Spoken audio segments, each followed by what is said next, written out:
Needs art of teaching या चॅनलवरती आपल्या सर्वांचं स्वागत आहे. विद्यार्थी मित्रांनो, पवित्र पोर्टलच्या माध्यमातून जी भरती होत आहे त्या भरती होणाऱ्या सर्व विद्यार्थ्यांकरिता अतिशय आनंदाची बातमी आपल्या समोर सांगतो आहे. विद्यार्थी मित्रांनो, अपडेट सांगतो आहे. आपल्या सर्वांना माहिती आहे, सुप्रीम कोर्टाचा एक आदेश आलेला आहे, एक निर्णय लागलेला आहे आणि यात आपल्या सर्वांचं अभिनंदन. आणि ज्यांनी याचिका टाकलेली होती असे विठ्ठल सरगर सर आणि त्यांच्यासोबत असणारे जे काही 350-300हून जास्त जे काही उमेदवार आहेत त्या सर्व विद्यार्थ्यांचं सुद्धा अभिनंदन. हा जो निर्णय आहे हा निर्णय सर्व विद्यार्थ्यांकरिता अत्यंत महत्वाचा निर्णय होता आणि तो निर्णय सुद्धा आपल्या बाजूने लागलेला आहे. विद्यार्थी मित्रांनो, यामध्ये नेमकं काय आहे, कशा संदर्भातील हा निर्णय आहे, या संदर्भात आपण संपूर्ण अपडेट आपल्या चॅनलला आता बघणार आहोत. आपण जर माझ्या चॅनलला पहिल्यांदा आले असाल तर माझ्या चॅनलला सबस्क्राईब करा, जेणेकरून येणारं कोणतेही जे अपडेट्स असेल ते अपडेट आपण आपल्या चॅनलला कायमस्वरूपी आपण बघत असतो. आपल्या सर्वांना माहिती आहे की 2019 ची जी काही भरती झालेली होती त्या 2019 म्हणजे 17ची भरती होती, 2019 ला झालेली होती. यामध्ये मात्र जो 55 आणि 60% जो काही आदेश होता त्यात कोणताही आदेश त्या ठिकाणी पाळला गेलेला नव्हता. या सरसकट त्या विद्यार्थ्यांना त्या ठिकाणी टीईटी असो की सीटीईटीचे जे गुण होते ते गुण पात्र असणाऱ्या सर्व विद्यार्थ्यांना त्या ठिकाणी ओपनच्या जागेसाठी ते विद्यार्थी पात्र होते.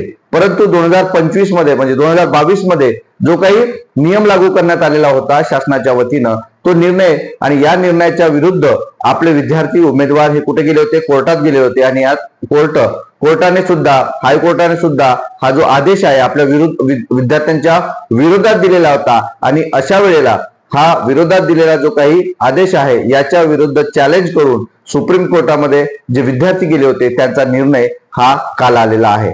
या निर्णयामध्ये असं स्पष्ट सांगितलेलं आहे की 55% की 60% जरी त्यांची मर्यादा जरी असेल, इतर सर्वच मागासवर्गीय विद्यार्थ्यांना जे 82 वरती पास झालेले आहेत अशा सर्व विद्यार्थ्यांना सुद्धा ओपनच्या जागेसाठी आपण काय असणार आहेत, पात्र असणार आहात, असं त्या ठिकाणी स्पष्ट त्या ठिकाणी उल्लेख केलेला आहे.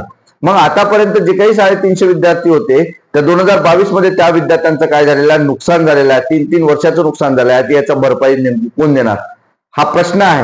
म्हणजे छोट्या छोट्या मुद्द्यावरून आपल्या विद्यार्थ्यांना घेरलं जातं, त्यांच्यावरती अन्याय केलं जातं आणि छोट्या छोट्या मुद्द्यावरून विद्यार्थ्यांना कुठे जावं लागते, सुप्रीम कोर्टात जावं लागते, हायकोर्टात जावं लागते. कारण हे सर्व जी बाजू आहे ही शासनाची चुकीची बाजू असते, हे लक्षात घ्यायचं आहे.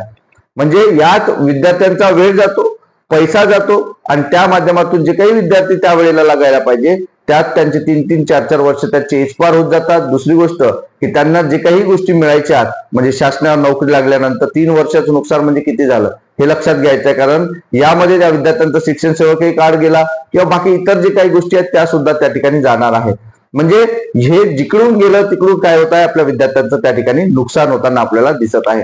मग यात पात्र कोण ठरणार आहेत तर लक्षात घ्यायचं, यापूर्वी जर तुम्हाला ओपनच्या जागा पाहिजे होत्या तर ओपनच्या जागेकरता तुम्हाला 90 मार्क्स असणं अपेक्षित होतं. परंतु 90 मार्क्स ज्या विद्यार्थ्यांना असेल त्यालाच ओपनची जागा त्या ठिकाणी घेता येत होती. परंतु ज्या विद्यार्थ्यांना सीटीटी किंवा टीईटी मध्ये जर त्यांना 90 मार्क्स नसेल तर त्यांना कॅटेगरीच्या याच्यातून जागा काय मिळत नव्हत्या, म्हणजे कॅटेगरी ओपनच्या कॅटेगरीतून त्यांना जागा मिळत नव्हत्या, तर त्यांना काय मिळत होत्या, कॅटेगरीची जागा मिळत होत्या. यामुळे काय झालं, 2022 मध्ये कॅटेगरीचा जो कट ऑफ आहे, कट ऑफ हा काय झालेला होता, जास्त लागलेला होता आणि ओपनचा कट ऑफ मात्र कमी लागलेला होता. आणि आपल्या सर्वांना माहिती आहे की संपूर्ण कॅटेगरी मागासवर्गीय कॅटेगरीतील विद्यार्थी हे ओपन मधून जाऊ शकतात, आता जे ओपन बांधव आहेत ते म्हणतात, ओपन बांधव जर कमेंट करत असतील किंवा ओपन बांधव वारंवार म्हणत असतात की आम्ही काय अन्याय केला, असं तर केलं तसं केलं. याचा काहीतरी इतिहास आहे. काहीतरी इतिहास म्हणजे आपण त्याचा अभ्यास करणं गरजेचं आहे की ओपन कॅटेगरीतल्या विद्यार्थ्यांना आम्ही काय केलं, आम्ही अन्याय केला का, असं केलं का, तसं केलं बोलतात. पण याच्या मागचा जो काही इतिहास आहे, पूर्व इतिहास आहे, तो वाचा. त्यानंतर तुम्हाला समजेल की रिझर्वेशन नेमकं काय आहे, कशामुळे रिझर्वेशन निर्माण झालेलं आहे आणि या माध्यमातून जे ओपन जेवढे काही कॅटेगरीचे विद्यार्थी आहेत, मागासवर्गीय विद्यार्थी आहेत, ते ओपन मध्ये का जातात हे लक्षात घेणं गरजेचं आहे. आणि मागचा सुद्धा मी व्हिडिओ तुमच्यासाठी बनवलेला आहे की सर्वाधिक कट ऑफ ओपनचा का लागतो. त्याच्या मागचं कारण असं की संपूर्ण प्रवर्गातील विद्यार्थी जे काही हाय मार्क्स असणारे, जास्त मार्क्स असणारे, हे सर्व कॉम्पिट कुठून करतात, ओपन मधून करतात. म्हणजे त्यांना तो अधिकार आहे ओपन मध्ये जाण्याचा. पण ओपनच्या विद्यार्थ्यांना कॅटेगरीमध्ये येण्याचा कोणताही अधिकार नाही किंवा हक्क नाही. त्याच्या मागचा इतिहास आहे. त्यामुळे ओपनच्या विद्यार्थ्यांनी त्याचा अभ्यास करूनच त्या ठिकाणी कमेंट करावं. विद्यार्थी मित्रांनो, महत्वाचा मुद्दा काय तर आपल्या सर्व विद्यार्थ्यांना हे आनंदाची बातमी अशी आहे की आता कॅटेगरीतील विद्यार्थ्यांना सुद्धा ओपन मध्ये जाता कोणत्याही ठिकाणी जाता येणार आहे. हे स्पष्ट आहे. मागच्या वेळेला काय झालं, विद्यार्थ्यांना मार्क्स चांगले असून सुद्धा, म्हणजे 82 मार्क्स असून सुद्धा विद्यार्थ्यांना टेट मध्ये चांगले मार्क्स असून सुद्धा टीईटी सीटीईटी मध्ये चांगले मार्क्स नाही, म्हणजे 90 मार्क्स नाही, म्हणून त्यांना त्यांचा जिल्हा त्यांना मिळालेला नाही, त्यांच्या जवळच्या विभागामध्ये त्यांना मिळालेलं नाही.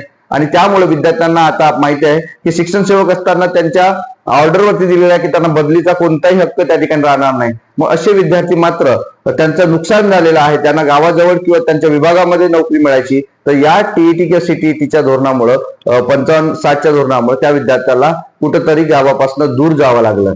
मग आता ह्या ज्या याद्या आहेत, या याद्या रिवाईज होणार आहेत का, हा महत्वाचा प्रश्न आहे. तर विद्यार्थी मित्रांनो, या याद्या रिवाईज होणार नाही म्हणजे नाही, कारण रिवाईज जर याद्या झाल्या तर खूप मोठा काय होईल, त्यात गोंधळ होईल. त्यामुळं या याद्या काही रिवाईज होणार नाही. पण ज्या याचिकाकर्त्यांनी हे याचिका टाकलेली आहे, म्हणजे 300 ते 350 विद्यार्थी आहेत, उमेदवार आहेत, या विद्यार्थ्यांना मात्र शासन काय आदेश देते, सुप्रीम कोर्टाने जे काय आदेश दिला त्यात शासन नेमकं काय करतं, कोणतं त्यात परिपत्रक काढतं, त्यावरून आपल्याला ते काही दिवसांमध्ये आपल्याला समजून येईल. कारण त्याचा फॉलो करणं, सुप्रीम कोर्टाचा आदेश महाराष्ट्र शासनाने फॉलो करणं हे 1 ते 2 दिवसामध्ये आपल्याला सर्वांना समजून येणार आहे. आणि त्या विद्यार्थ्यांना मात्र ज्यांनी याचिका टाकली त्याच याचिकाकर्त्यांना त्या ठिकाणी नोकरी मिळणार आहे किंवा त्यांची यादीमध्ये रिवाईज करून त्या विद्यार्थ्यांना सर्वांना संधी मिळणार आहे. म्हणजे या सर्वांसाठी आनंदाची बाब आहे. म्हणजे हा जो निर्णय जरी 2022 मध्ये जरी चुकीचा ठरलेला असेल तरी पण आता येणाऱ्या 2025 मध्ये आपल्या सर्व विद्यार्थ्यांचा काय होणार आहे,